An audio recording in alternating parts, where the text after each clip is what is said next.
Bem-vindo a todos, pessoal. Então a gente vai continuar o nosso estudo da nossa Lei de Responsabilidade Fiscal, o estudo da Receita Pública. A gente já falou do artigo 11º, e agora então a gente vai continuar falando do artigo 12º da nossa legislação.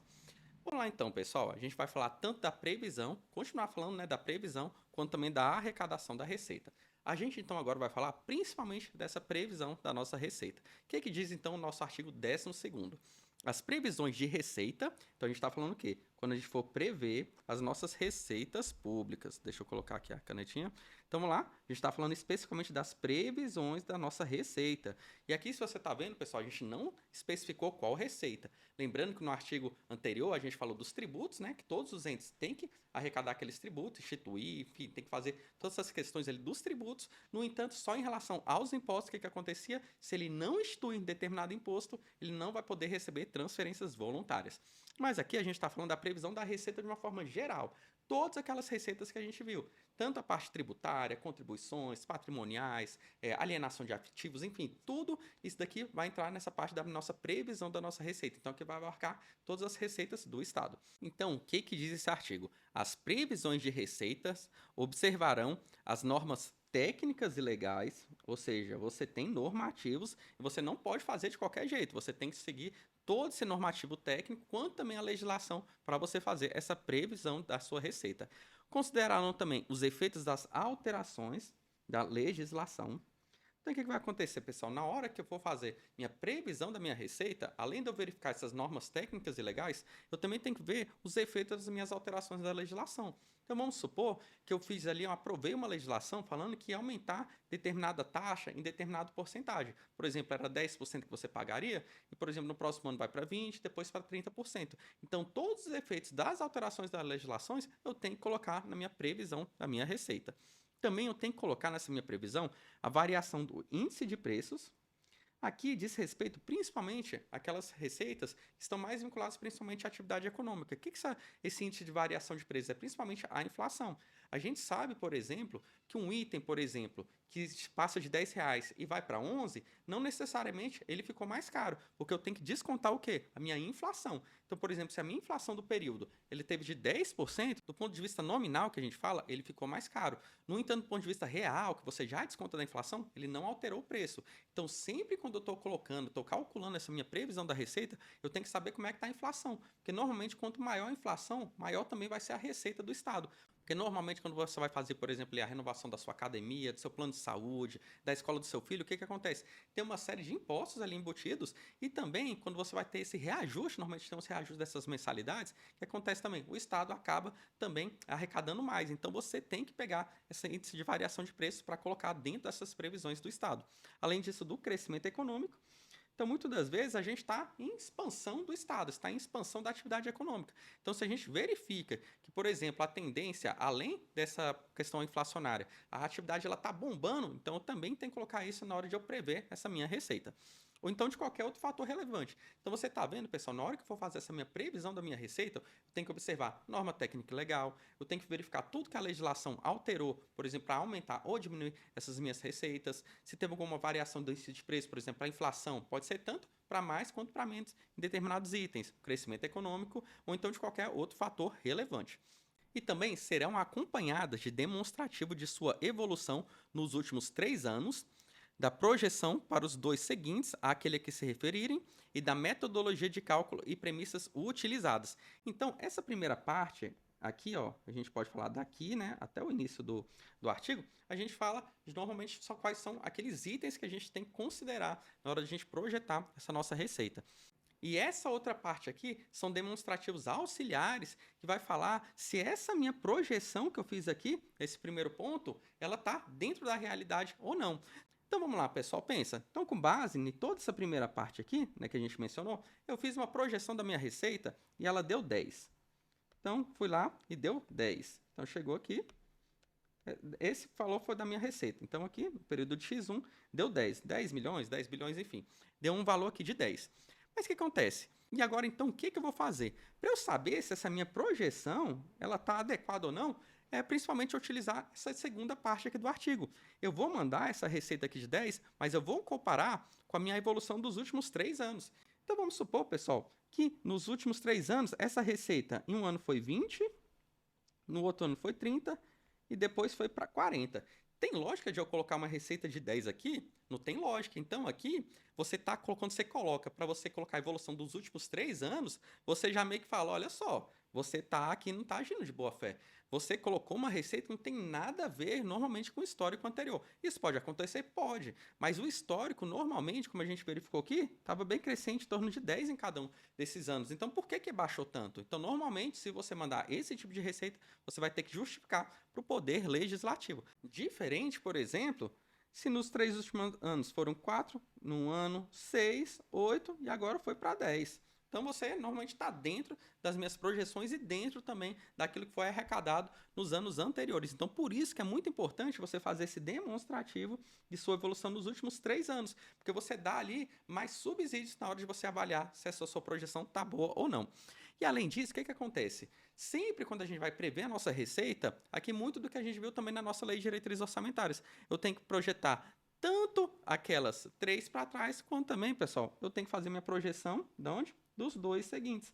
Então aqui, por mais que a minha receita que eu vou utilizar vai ser esses 10 desses anos aqui, então normalmente eu tenho que fazer a projeção para os próximos exercícios. Então, por exemplo, fazer uma projeção, por exemplo, de 12 e 14 nos próximos exercícios financeiros. E eu tenho que sempre colocar o quê? Metodologia e premissas de cálculos utilizadas. Aqui é muito importante, pessoal, toda a minha projeção eu tenho que utilizar uma metodologia e também algumas premissas, igual eu coloquei. Então, por exemplo, por que que, vamos supor aqui que essa questão aqui de 8 vezes ser 10 foi para 12? Então, nesse caso aqui, eu vou ter que fazer uma justificativa ainda mais robusta, falando o seguinte, olha, normalmente a gente cresceu 2 nos últimos anos, mas agora a gente espera crescer não só 2, mas como 4, ou seja, vai dobrar esse crescimento, porque a gente observou aqui que tem uma série de alterações na legislação, a gente verifica que a atividade econômica está muito boa, então, principalmente, quando essa nossa receita ela foge um pouco normalmente daquele histórico que a gente tem de arrecadação, você tem que fazer o quê? Você tem que colocar mais justificativa e mais premissas ainda utilizadas. E por que tem esse tanto de regras aqui, pessoal? Porque lembra que eu falei? Porque a lei orçamentária anual ela é encaminhada pelo Poder Executivo, no entanto, o Poder Legislativo ele pode fazer uma série de quê? De contestações e verificar efetivamente se aquela projeção do Poder Executivo foi certa ou então foi errada. E aqui então, pessoal, vamos para o próximo artigo. Reestimativa de receita por parte do Poder Legislativo só será admitida se comprovado erro ou omissão de ordem técnica ou legal. E olha só, esse item ele é totalmente interligado com o caput do artigo 12º. O que ele fala? Olha só, a reestimativa do Poder Legislativo só será admitido se ele comprovar o quê? Erro ou omissão de ordem técnica ou legal. Até porque, pensa comigo, pessoal, olha só. O Poder Legislativo, ele tem ali toda uma comissão, né? Você tem os seus técnicos, mas não se compara o tanto de pessoas que tem trabalhando principalmente ali no Poder Executivo para estimar essa receita. Então, por exemplo, a gente pega o caso da União. Você tem ali todo que é a Receita Federal fazendo principalmente a projeção daqueles tributos federais. Você tem todas as agências reguladoras, a NTT, a ANEEL, enfim, todas as agências, Anvisa, fazendo a projeção das suas receitas próprias. Além disso, você tem uma infinidade de outros ministérios, né, agências, órgãos, que também faz a sua previsão da receita. Então imagina se não existisse critérios para o Poder Legislativo revisar essas receitas. Ele ia muitas vezes substituir toda uma agência, todo um órgão, todo um ministério que fez ali essas projeções com base nesse artigo 12º. Então aqui, o que fala? O Poder Legislativo ele pode sim revisar, mas vai ser uma situação muito específica. Quando? Quando tiver algum erro ou omissão de ordem técnica ou legal. Então imagina aquele nosso exemplo. A receita, né, era muitas vezes, chegando do exercício para o outro, a gente viu que era 4, 6, 8 e a gente projetou 10. Mas era para projetar 10, no entanto, por erro alguém digitou 100. Então o que acontece? Aqui está claro que é o quê? É um erro. De outro jeito, imagina, você tinha ali 4, também 6, 8, e aí você repetiu 8. Aí no final, o que você verifica ali o Poder Legislativo? Ele falou, olha, na verdade você esqueceu de colocar determinada receita, então eu vou colocar aqui mais 2, que aí fecha os 10, e é exatamente essa receita que é adequada para determinado órgão, por exemplo. Então eu vou ver o que aqui? Uma omissão. Então pode ser tanto erro ou omissão para Poder Legislativo vir e alterar essa receita. Então, a regra é o quê? Aquela receita que foi prevista pelo Poder Executivo no encaminhamento da nossa lei orçamentária anual, ela não pode ser revista pelo Poder Legislativo, exceto nos casos de quê? Comprovado, e aqui, olha, só será se comprovado, somente será admitido se comprovado. Então, aqui não é eu acho que teve um erro ou omissão, mas você teve que comprovar ao Poder Legislativo que teve um erro ou omissão de ordem técnica e legal nessa previsão. Por isso, pessoal, tá vendo a importância dessa metodologia de cálculo e das premissas utilizadas. Que aqui o Poder Legislativo ele vai olhar essa metodologia de cálculo e as premissas utilizadas de cada uma das receitas que o Poder Executivo previu, e aqui o caso, por exemplo, ele pode rever, né, essas receitas se tiver um erro ou omissão, principalmente por base de um erro dessa metodologia ou então dessas premissas utilizadas. E aqui então a gente verifica que somente em casos excepcionais é que o Poder Legislativo reestima a receita, porque exatamente o Poder Executivo ele tem mais estrutura. Receita Federal, agências reguladoras, enfim, uma série de entidades e também de órgãos que fazem essas previsões ali dentro do nosso Poder Executivo. E aqui também a gente fala que o montante previsto para as receitas de operação de crédito não poderá ser superior ao das despesas de capitais constantes do nosso projeto de lei orçamentária. E aqui também a gente tem observações importantíssimas desse parágrafo. Então, o que a gente está falando? Que o montante previsto para as receitas de operações de crédito. Pessoal, o que são as operações de crédito? Praticamente aqueles empréstimos, né? São os endividamentos, principalmente do poder público. Então, normalmente, quando você vai fazer um empréstimo junto ali ao Banco do Brasil, Caixa Econômica, isso tudo é uma operação de crédito. Mas aqui a gente está falando no âmbito privado. E essas operações de crédito, esses empréstimos que são feitos do Estado, a gente fala então que são as receitas de operações de crédito. Então, é o endividamento do Estado. Então, a gente está falando aqui que esse endividamento do Estado ele não pode ser superior ao quê? Às despesas de capital constante do meu projeto de lei orçamentária anual. Pessoal, aqui as despesas de capitais, principalmente quais? Investimentos, inversões,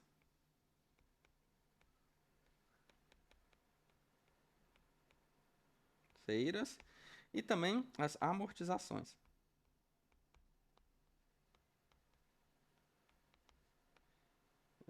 Da dívida. O que acontece? E o que a gente observa aqui? Essas despesas de capitais, principalmente essas duas aqui, investimentos e inversões financeiras, de uma certa forma, ela está muito vinculada a você aumentar o patrimônio do Estado. Aumentar o patrimônio do Estado. Então, o Estado está ficando mais rico. Você está construindo prédio, você está comprando casa, comprando muitas vezes indústrias. Então, isso tudo isso é muito bom para o Estado que ele está se capitalizando. E, normalmente, esse último item aqui, você está diminuindo o seu endividamento. Então, ou seja, você tinha uma dívida de 100 mil reais, quando você foi lá e amortizou 10 mil, ou seja, agora você está devendo menos. Então, aqui, qual é a principal preocupação desse nosso parágrafo segundo? É o quê? Se eu pegar todas as minhas despesas de capital, ou seja, tanto com o objetivo de aumentar o patrimônio do Estado, quanto também de eu diminuir a minha dívida, elas daqui obrigatoriamente tem que ser maior que as minhas receitas de operação de crédito.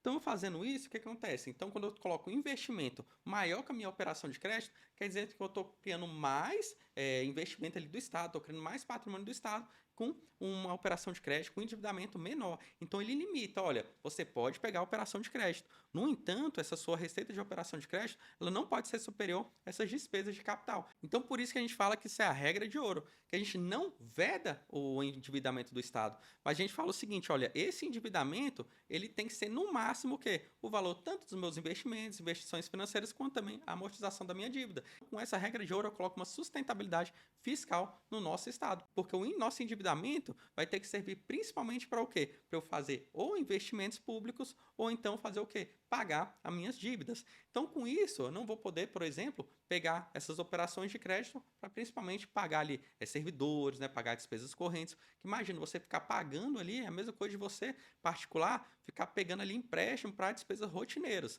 Não é o adequado. Então, por isso que a gente fala que é uma regra de ouro. O Estado ele pode se endividar, no entanto, esse limite é o quê? As minhas despesas de capital. Isso daqui, pessoal, despenca na hora da sua prova. E principalmente eles colocam exatamente esse conceito de regra de ouro. Então, aqui o nosso objetivo, pessoal, é principalmente você falar o seguinte, ó, essas minhas operações de crédito, esses meus empréstimos, eles têm que ser utilizados especificamente para o quê? Para crescer o patrimônio do Estado, ou então você manter aquele nível de endividamento, conforme a gente colocou, também pagando os nossos empréstimos. E olha só, tudo que você verificar na nossa lei de responsabilidade fiscal e ter esse vídeo aqui, ó, vídeo ADI, algum número, você tem que tomar bastante atenção. O que acontece? Esse texto aqui, ele é um pouco diferente na Constituição Federal. O que aconteceu? A Constituição Federal aqui, ela tinha esse texto que foi colocado em 1988 e praticamente repetiu na nossa Lei de Responsabilidade Fiscal. No entanto, ela tirou essa parte final aqui. Então, como é que está na nossa Constituição Federal? Artigo 67, o inciso 3º. São vedados a realização de operações de crédito que excedam o montante das despesas de capital, ressalvadas as autorizadas mediante créditos suplementares ou especiais com finalidade precisas, aprovados pelo Poder Legislativo por maioria absoluta. Então, se você observar aqui, ó, a Constituição ela tem essa parte aqui, e já na nossa Lei de Responsabilidade Fiscal, acaba aqui no nosso projeto de lei orçamentária anual. No entanto, o que acontece? O nosso texto constitucional, ele teve uma exceção que não estava na nossa Lei de Responsabilidade Fiscal. Então, aqui a gente tem dois textos. Você tem um dentro da nossa Lei de Responsabilidade Fiscal, que ele é restritivo, não admite exceções, e você tem um texto da Constituição Federal, que ele admite aqui, ele fala o seguinte, olha, em regra é isso. No entanto, a Constituição Federal, ela colocou uma ressalva, que é o quê? Se você fizer um crédito suplementar ou especial com finalidade precisa, aprovado pelo Poder Legislativo com maioria absoluta, aí sim você pode romper essa regra. E aí eu te pergunto qual que vai prevalecer? Exatamente esse texto da Constituição Federal. Então, deu uma interpretação aqui por meio dessa ADI, uma interpretação para esse parágrafo 2º aqui do artigo 12, porque você também pode ter essa exceção aqui, conforme está disposto direto na nossa Constituição Federal. Então, o que vai valer exatamente essa parte aqui do artigo 67, inciso 3º da Constituição, que você, então, em regra, é vedado você fazer uma operação de crédito que supere as despesas de capital. No entanto, pessoal, se o Poder Legislativo aprovar um crédito suplementar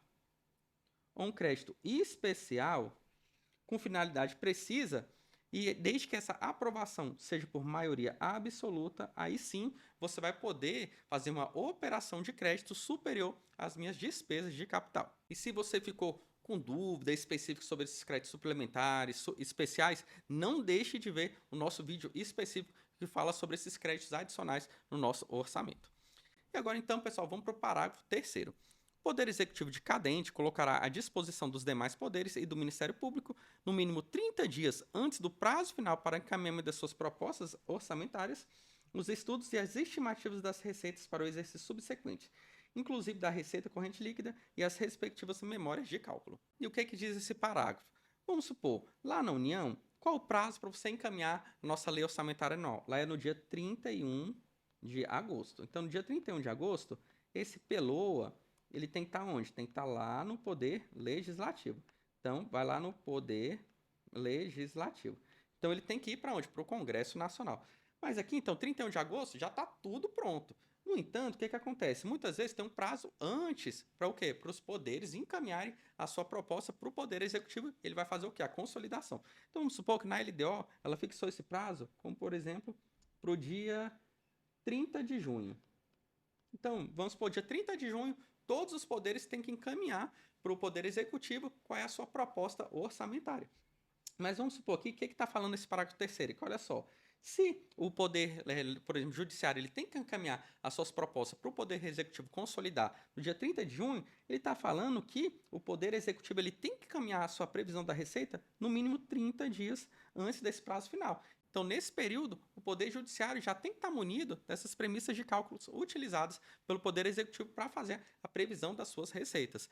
Então, por isso que a gente está falando, vamos ler mais uma vez o parágrafo, o Poder Executivo de cada ente colocará à disposição dos demais poderes e do Ministério Público, no mínimo 30 dias antes do prazo final para o encaminhamento de suas propostas orçamentárias, os estudos e as estimativas das receitas para o exercício subsequente, inclusive da receita corrente líquida e as respectivas memórias de cálculo. Então, é exatamente uma forma do Poder Legislativo, do Poder Judiciário, enfim, todos os poderes que vão encaminhar a sua proposta, o Poder Executivo, eles saberem efetivamente como é que foi os cálculos ali que o Poder Executivo fez. O que acontece, pessoal? Que muitas das vezes o orçamento que vai ser destinado ao Poder Judiciário, ao Poder Legislativo, Ministério Público, Defensoria, vai ser com base nessa receita que o Poder Executivo Executivo apurou. Então, ele tem que ter ali uma posição prévia do Poder Executivo para já encaminhar a sua proposta orçamentária já dentro ali de tudo que o Poder Executivo fez de cálculo. E agora, então, para a gente solidificar o nosso entendimento, a gente vai para os exercícios. O montante das receitas de operação de crédito previstas pelos entes da federação não pode exceder o somatório das despesas de capital constante do projeto de lei orçamentária. Certo ou errado? Daqui está certinho, né, pessoal? A gente pegou ali praticamente a cópia literal da nossa lei de responsabilidade fiscal. Lembrando aqui, a gente falou da regra geral. E já a nossa Constituição Federal, ela falou que tem uma exceção. No entanto, a regra geral, tanto na Constituição quanto na nossa lei de responsabilidade fiscal, é o quê? Exatamente essa vedação. Conforme a LRF, a reestimativa de receita pelo Poder Legislativo somente será admitida se comprovado erro ou omissão de ordem técnica ou legal. E aí, pessoal, assusta muito pra gente, né? Esse somente aqui. No entanto, quando a gente está falando de reestimativa de receita, é exatamente isso, né? Somente nesses dois casos, pessoal. Erro ou omissão de ordem técnica ou legal. Nos termos da Lei Complementar número 101 de 2000, LRF, a reestimativa de receita por parte do Poder Legislativo só será admitida se for comprovado erro ou omissão de ordem política ou social. E aqui, pessoal, o item está certo ou está errado? O item está errado, não tem nada a ver ordem política e nem ordem social. É o quê? Erro ou então omissão. As previsões de receita pelo Poder Executivo deverão observar a variação do índice de preços, do crescimento econômico e da reestimativa realizada ordinariamente pelo Poder Legislativo. E aqui, pessoal, o item está certo ou está errado? O item está errado, né? Porque o Poder Legislativo ele não pode realizar essa reestimativa de forma ordinária. É apenas de forma o quê? Excepcional. Aquilo que é ordinário é algo que é rotineiro, é algo comum. E não é o caso, por exemplo, da reestimativa pelo Poder Legislativo. Considerando as fases de planejamento e execução da receita pública, a Lei de Responsabilidade Fiscal estabelece que, a fim de evitar viés da estimativa, determina a desconsideração dos efeitos dos índices de preços sobre a arrecadação. E aí o item está certo ou errado? O item está errado, né? Lembra? Você tem que considerar tanto esses índices de preços, quanto também o crescimento econômico, alterações na legislação, tudo você tem que colocar dentro da nossa previsão da nossa receita. Considerando as fases de planejamento e execução da receita pública, a Lei de Responsabilidade Fiscal estabelece que, a fim de evitar viés da estimativa, determina a desconsideração do efeito do crescimento econômico sobre a arrecadação. É mais um complemento daquele item. Errado, mais uma vez, você tem que considerar tanto o efeito do crescimento econômico quanto também do índice de preços. Vamos para mais um item. Considerando as fases de planejamento e execução da receita pública, a Lei de Responsabilidade Fiscal estabelece que uma lacuna não preenchida na referida legislação é a desconsideração do histórico recente da arrecadação. E aqui, pessoal, você acha que tem que colocar o histórico ou não dessa nossa arrecadação na hora que eu for fazer uma estimativa da nossa receita? Tem que colocar, obrigatoriamente. Então, você sim tem que colocar esse histórico da nossa previsão da nossa receita. Considerando as fases de planejamento e execução da receita pública, a Lei de Responsabilidade Fiscal estabelece que a LRF inova com a flexibilidade em permitir revisões de estimativa sem comprovação de erro ou omissão. É erradíssimo, né? O Poder Legislativo, para ele fazer uma revisão da nossa receita, tem que ter um erro ou uma omissão. De acordo com o disposto na Lei de Responsabilidade Fiscal, a reestimativa de receita por parte do Poder Legislativo será admitida em caso de guerra, comoção interna ou calamidade pública. E aí, pessoal, o item está erradíssimo, né? Então aqui, pessoal, a gente ficou bem claro que é só no caso de erro ou omissão. Mas aqui, pessoal, isso daí pega muita gente na hora da prova. Quando você pensa, olha, caso de guerra, comoção interna e calamidade pública, aí você vai lá e marca certinho. Mas aqui, pessoal, né, a gente já sabe, não vai errar de forma alguma esse item, é só no caso de erro ou omissão para o Poder Legislativo fazer essa revisão. De acordo com a Lei Complementar número 101, as previsões de receitas devem observar as normas técnicas e legais, considerar os efeitos das alterações na legislação, da variação do índice de preços, do crescimento econômico ou de qualquer outro fator relevante, e ser acompanhados de demonstrativo de sua evolução nos últimos 3 anos. E aqui é praticamente uma revisão de tudo que a gente falou na nossa previsão da nossa receita. O item está certinho, né, pessoal? E aqui, então, pessoal, com isso a gente finaliza o nosso artigo 12º e na próxima aula a gente já vai entrar no artigo 13º da nossa Lei de Responsabilidade Fiscal. E aí, pessoal, o que você está achando das aulas? É muito importante você dar um feedback aqui para as nossas aulas, né, para a gente sempre estar melhorando a nossa metodologia de ensino. Então, não deixe de colocar aqui nos comentários e também o seu like é essencial para a gente continuar produzindo vídeos de forma totalmente gratuita para você que é concurseiro aqui no nosso YouTube. Eu te espero no próximo vídeo que a gente vai falar do artigo 13º da nossa Lei de Responsabilidade Fiscal.